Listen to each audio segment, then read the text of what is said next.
कई तरह के सवाल उनके मन में उठ रहे हैं। लेकिन भारत की सरकार का जो रवैया रहा, केंद्र की सरकार का जो रवैया रहा, वो अत्यंत दुर्भाग्यपूर्ण है। पहले कहा गया हमारे 3 जवान शहीद हुए हैं, फिर बताया गया हमारे 20 जवान शहीद हुए हैं,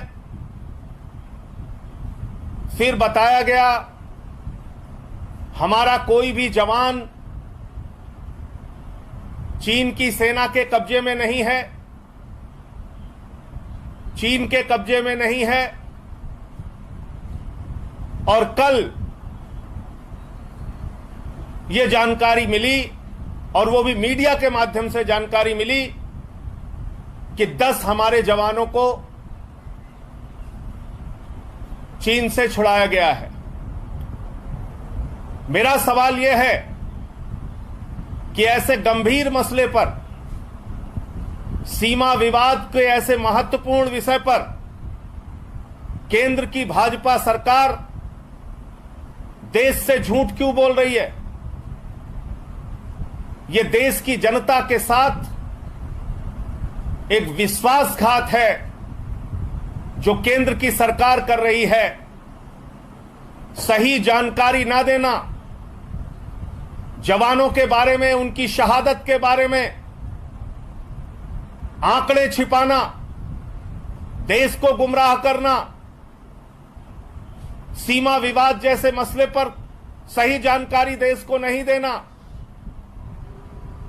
यह देश की जनता के साथ एक बहुत बड़ा विश्वासघात है। मैं पूछना चाहता हूं केंद्र सरकार से, आखिर किस कारण से हमारे जवानों को बंधक बनाए जाने की खबर आपने छुपाई? आखिर किस कारण से जवानों की शहादत पहले 3 बताई, फिर 20 बताई? आप देश को सच बताइए। पूरा देश इस वक्त आक्रोशित है, गुस्से में है, और वो सच जानना चाहता है। इस वक्त हमारे वीर सपूतों ने अपना सर्वोच्च बलिदान दिया है। हम उस जवानों के साथ खड़े हैं, सेना के साथ खड़े हैं। हम कोई राजनीति इस विषय पर नहीं करना चाहते, लेकिन पूरा देश इस वक्त चाहता है कि हमारे जवानों का बलिदान बेकार नहीं जाना चाहिए, हमारे जवानों की कुर्बानी बेकार नहीं जानी चाहिए। और भारत की सरकार बदला ले हमारे जवानों की शहादत का। पूरा देश चाहता है भारत की सरकार चीन से बदला ले। भारत की सरकार, देश के प्रधानमंत्री मुंहतोड़ जवाब दें चीन को। हमारी पार्टी और हम लोग इस मसले पर सरकार के साथ खड़े हैं। पूरा देश सही जानकारी चाहता है, सही जानकारी दीजिए देश के सामने। 1 अप्रैल के पहले की स्थिति सीमा पर बहाल होनी चाहिए। कभी खबरें आती हैं 60 स्क्वायर किलोमीटर चीन ने हमारी जमीन को कब्जा कर लिया, कभी कुछ खबरें आती हैं, कभी कुछ खबरें आती हैं।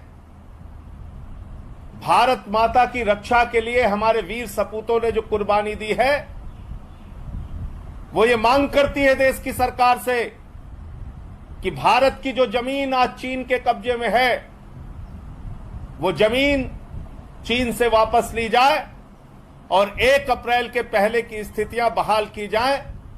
जो हमारा क्षेत्र था, जो भारत माता की धरती थी, उसको आजाद कराया जाए। इस पे किसी भी प्रकार का कोई समझौता देश बर्दाश्त नहीं करेगा। बार के चुने हुए मुख्यमंत्री को नहीं बुलाना, मैं समझता हूं ये अपने आप में सरकार की सोच को उजागर करता है, और वो किस प्रकार से, किस दिशा में सोचते हैं, ये पूरा देश देख रहा है।